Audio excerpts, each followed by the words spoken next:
ऐसे तो शास्त्र में कई सारे मेडिकेटेड घी हैं, पर फिलहाल हम ये 8 प्रकार के घी पे काम कर रहे हैं। जब रोगी सारी दवा करके हार जाता है और उसमें इतना थोड़ा सा बल हो कि वो घी को डाइजेस्ट कर सके, उसको पचा सके, जिनको ज़्यादा बहुत ही क्रोध आने की समस्या है कि वो खुद भी चाहते हैं कि हम इतना क्रोध ना करें, इतना हाइपर ना हो। हाँ, कई बार क्या होता है, सर्दी के समय में थोड़ा घी हमारे जैसे जमना शुरू हो जाता है तो उसकी पीलापन इतना नहीं रहता, उसमें हल्का सफ़ेद आ जाता है, वाइट स्टेन जा जाती है। नमस्कार दोस्तों, आप देख रहे हैं खबर किसान की यूट्यूब चैनल। मैं हूं आपका दोस्त अंकित शर्मा और आज हम आप पहुंचे हैं प्रकृति नूतन वन गौ सदन में और हमारे साथ मौजूद हैं पराग जी। पराग जी यहाँ पर 8 तरीके के रत्नों पर काम कर रहे हैं। जी हाँ, रत्न कैसे? रत्न जो देसी गौ माता के घी से बनते हैं। तो आज पराग जी से जानेंगे इन 8 प्रकार के घी के बारे में कि कैसे ये घी बनता है और क्या क्या इसके औषधि और लाभकारी गुण हैं। तो बहुत बहुत स्वागत है आपका। एक बार हमारे दर्शकों को बताइए, ये जो घी यहाँ पर रखे हुए हैं कि कितनी प्रकार के घी हैं और ये कैसे बनते हैं और इनके क्या क्या औषधि गुण हैं? जी बिल्कुल। सबसे पहले तो हमें ये देखना चाहिए कि घी जो हमें मिल रहा है वो शुद्ध हो और सही विधि से बने और कौन सी गाय से आ रहा है। तो पहले हमें ध्यान रखेंगे कि गाय हमारी देसी नस्ल की होनी चाहिए, जो हमारी भारतीय नस्ल की 32 प्रकार की गाय है। फिर जो दूध आप कलेक्ट कर रहे हैं वो हिंसा ना हो, उसमें पहले हक बच्चे का हो, उसके बाद जो हमें दूध प्राप्त हो रहा है उसको हम तरीके से हम लोहे की कढ़ाई में उसको गर्म करते हैं धीमी आंच पे, उसको हम दही जमाते हैं उसकी, और फिर अगले दिन सूर्योदय से पहले उसका बिलौना होता है, मथनी से, लकड़ी की मथनी से दोनों तरफ जो घूमती है, उससे जो मक्खन प्राप्त होता है फिर उसे हम दोबारा धीमी आंच पे गर्म करके उससे जो हमें घी प्राप्त होता है उसको हम ये बिलौना घृत कहते हैं, जिसे घृत कहा जाता है शास्त्र में, वो वही है।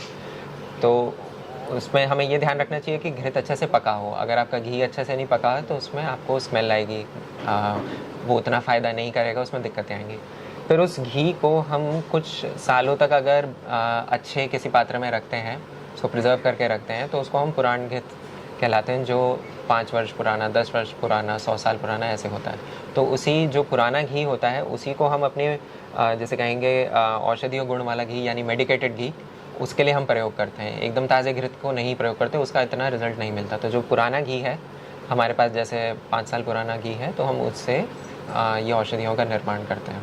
तो ये क्या हमारे जो मतलब जिस पे आप ये काम कर रहे हैं, तो क्या ये पूरा वैदिक तौर तरीका है? ये कहीं लिखा हुआ है उपनिषदों में, वेदों में? जी, जो हमारे आयुर्वेद ग्रंथ हैं, जैसे चरक संहिता है, भेषज रत्नावली है, सुश्रुत संहिता है, तो इन सभी शास्त्रों में ये जितने भी औषधीय गुण वाले घी हैं इनका वर्णन है। जब रोगी सारी दवा करके हार जाता है और उसमें इतना थोड़ा सा बल हो कि वो घी को डाइजेस्ट कर सके, उसको पचा सके।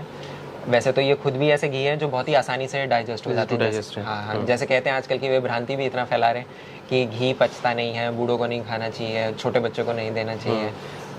तो ऐसा कुछ नहीं है, कोलेस्ट्रॉल बढ़ जाएगा कि हार्ट की दिक्कत हो जाएगी। और ये भी कि आप घी को बहुत ज़्यादा ओवर कुक कर रहे हैं या ये नहीं, घी, ये सारे घी तो मतलब इतने 24 घंटे पका के तब सिद्ध किए जाते हैं। तो इसमें घी की कोई न्यूट्रिशन वैल्यू कुछ नहीं घटती बल्कि बढ़ती है जब हम इतनी औषधियों के साथ इसको पकाया जाता है।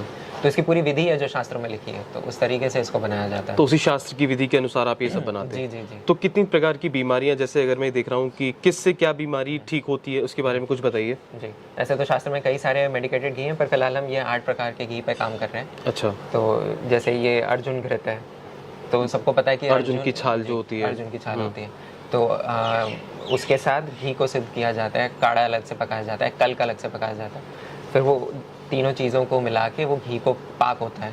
तो ये कम से कम विधि हमारी 16-20 घंटे तक चलती है, बहुत ही धीमी आंच लगता है जी, तब जाके ये घृत बनता है। तो ये अर्जुन घृत हमारे हृदय रोगों के लिए बहुत ही लाभदायक है। अच्छा। हाँ, तो जिनको हृदय की कमज़ोरी है, थोड़ा सा चलने में ही उनको थकान महसूस होने लग जाती है, जिनकी पैल्पिटेशन बहुत ज़्यादा होती है, तो इसका सेवन भी दवाई के तौर पे किया जाता है? कैसे किया जाता है? जी, मतलब ये एक हृदय के लिए रसायन है, तो इसको आप दूध में डाल के ले सकते हैं, या जो दूध नहीं पीते हैं या जिनको अच्छा दूध नहीं उपलब्ध है उसको गर्म पानी में डाल के भी पी सकते हैं। अच्छा। हाँ, और कुछ नहीं तो आप इसको रोटी या अपनी दाल में डालकर भी सेवन कर सकते हैं। जी, बहुत बढ़िया। और बताइए। फिर वैसे ही ये शतावर घृत है, तो ये बेसिकली हम गठिया के रोगियों को देते हैं। शास्त्रों में बेसिकली इसका वर्णन गठिया के लिए, तो हम गठिया के रोगों के लिए शतावर घृत देते हैं। प्लस महिला संबंधित जितने रोग होते हैं उसमें भी ये काफ़ी लाभदायक है।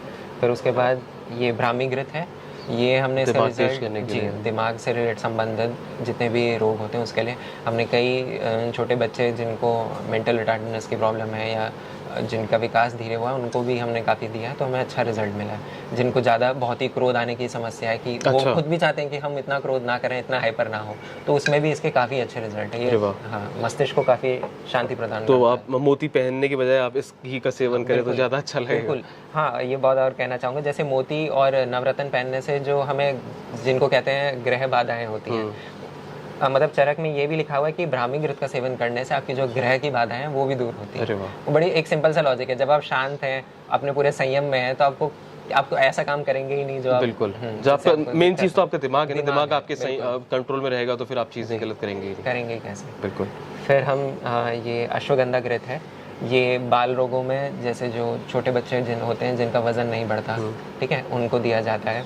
बाकी जिनको नर्वस सिस्टम की प्रॉब्लम होती है उनके लिए भी अश्वगंधा घृत बहुत अच्छा है, स्पाइन से रिलेटेड जिनको प्रॉब्लम है।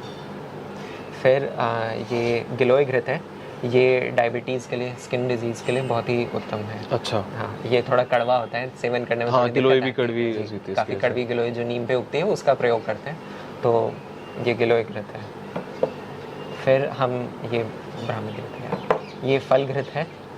ये जिन स्त्रियों को इनफर्टिलिटी की दिक्कत हो रही है, जिनको सिस्ट बन रही है, जिनके यूट्रस रिलेटेड जितनी प्रॉब्लम है, उसमें फल घृत का बहुत ही अच्छा रिजल्ट है, ठीक है। इसके रेगुलर सेवन से, आपको सेवन पे ध्यान देना पड़ेगा। कुछ लोग क्या करते हैं, छोड़ देते हैं बीच में, आपको महीना भर कम से कम ये लेना पड़ेगा, तो आपको काफ़ी अच्छे रिजल्ट मिलेंगे फल घृत के। इसमें कई औषधियाँ पड़ती हैं और पुराने घी में ही इसको सिद्ध किया जाता है, तो ये फल घृत खासकर फर्टिलिटी इन्हांस करने के लिए बहुत ज़रूरी है। बहुत सुंदर। ये लेडीज़ भी ले सकती हैं और पुरुष भी ले सकते हैं। बहुत सुंदर।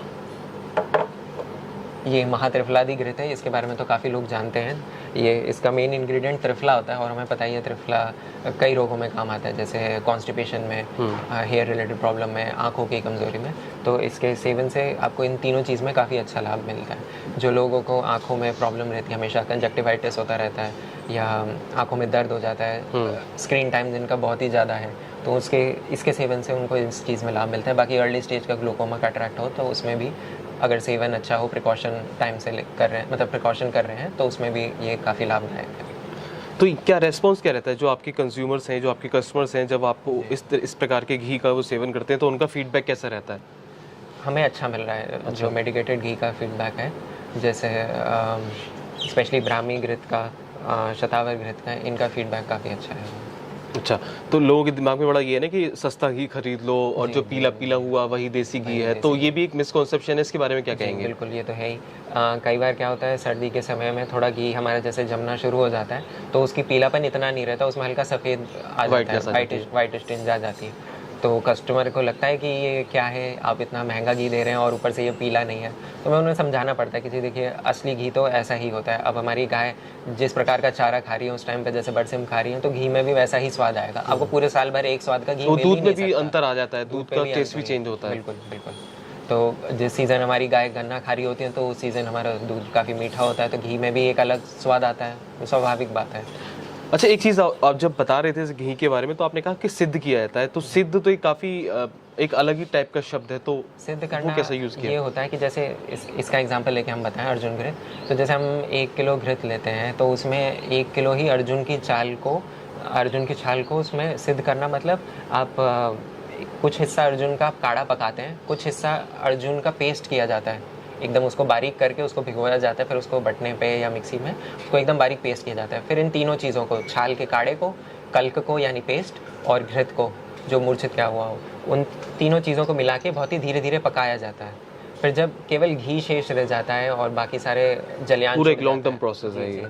जब जल का सारा अंश उड़ जाता है और जो छाल का हमने चूर्ण डाला है, जो कल्क डाला, पेस्ट डाला है, वो एकदम ही उसमें से सारा उसका निचोड़ निकल जाता है। उसके कई प्रक्रिया होती हैं, पाक विधि टेस्ट करने की प्रक्रिया होती है, मतलब वो थोड़ा शास्त्रीय टॉपिक हो जाएगा। तो वो सब करने के बाद जो हमें घृत मिलता है, जिसमें बिल्कुल भी जल का अंश शेष नहीं रहता, वो उसको सिद्ध घृत कहा जाता है। तो वो घृत फायदा करता है। तो ये सब चीज़ें हैं इसके अंदर। और आप बता रहे थे कुछ प्रोडक्ट्स और भी हैं आपके, इसके बारे में बताइए। इसके सिवाय तकरारिष्ट हमारा ये एक बहुत ही खास प्रोडक्ट है। ये गाय की लस्सी से बनाया जाता है। अच्छा।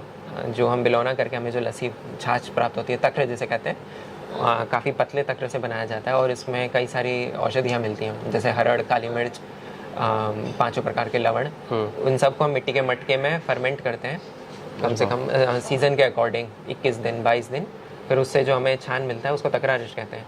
तो ये पेट की समस्याओं के लिए बहुत ही अद्भुत औषधि है। बहुत सुंदर। जिनको हमेशा ही खाने के बाद गैस बनती है, एसिडिटी हो जाती है, तो अगर ये 2 ढक्कन नॉर्मल पानी के साथ ले लें तो उनको तुरंत राहत मिलती है। बहुत सुंदर। वैसे ही हम कई औषधियाँ बनाते हैं, जैसे ये गौमूत्र अर्क है। तो गौमूत्र अर्क में ही हम अलग अलग जड़ी बूटियों को डाल के हमने कई अर्क बनाए हैं, जैसे गिलोय का अर्क है। ये डायबिटीज़ के लिए, शुगर के लिए काफ़ी लाभदायक है। ये पुनर्नवा अर्क है, इससे लीवर किडनी रिलेटेड रोग जो होते हैं उसमें बहुत जल्दी लाभ मिलता है। फैटी लिवर हो गया, अच्छा, जो आज आम समस्या हो गई है। समस्या है, तो उसमें बहुत जल्दी आराम मिलता है। ये कचनार अर्क है, ये थायराइड में इसके बहुत अच्छे रिजल्ट हैं। हाइपोथायराइडिज्म में जिनका वजन बहुत ही तेज़ी से बढ़ रहा हो, TSH लेवल बहुत ऊपर 9-10 तक चला गया हो, तो इसके रेगुलर आप अगर इसका प्रयोग करेंगे तो आपको बहुत अच्छे रिजल्ट मिलेंगे। हमने कई लोगों का इससे थायराइड कंट्रोल किया। फिर ये गुलाब जल है, ये पंचगव्य घृत है, एज अ नेजल ड्रॉप आप इसको नाक में डाल सकते हैं। साइनस की दिक्कत वगैरह रहती है। जी। फिर हमने ये घनवटियाँ बनाई हैं गौमूत्र की, तो ये जड़ी बूटी के साथ है, जैसे ये गिलोय घनवटी है, गिलोय के साथ ये घनवटी है। फिर ये हमारा मंजन है दंत सुरक्षा नाम से। ये अमृत धारा है, कपूर, पेपरमिंट और अजवाइन सत्का। फिर ये हम फिनाइल बनाते हैं गौमूत्र अर्क से। अरे वाह। ठीक है, तो ये भी है हमारा। तो ये सारी चीज़ें हैं कि जिससे कि जो लोग डेयरी फार्मिंग भी करते हैं, जो देसी गाय को गौपालन करते हैं, अगर वो इन सब चीज़ों का भी काम शुरू करें तो एक अच्छा सस्टेनेबल पूरा एक मॉड्यूल उनके पास तैयार हो जाएगा। जो कहते हैं ना कि बड़ा घाटा है देसी गायों की गौपालन में, तो अगर इन सब चीज़ों पे काम करें तो एक अच्छा मैसेज जाएगा और अच्छे एक रेवेन्यू भी जनरेट कर सकते हैं। बिल्कुल। आपका क्या मानना है? जी, प्रोडक्शन के साथ साथ आप इस पे भी ध्यान दीजिए कि साथ में कि मार्केट में किस चीज़ की अच्छी डिमांड है। जैसे अभी हम गोबर के भी कई प्रोडक्ट्स बना रहे हैं, तो उनकी डिमांड अच्छी रहती है, तो उनसे शुरुआत करें, तो उससे आपको थोड़ा मोटिवेशन भी आएगी।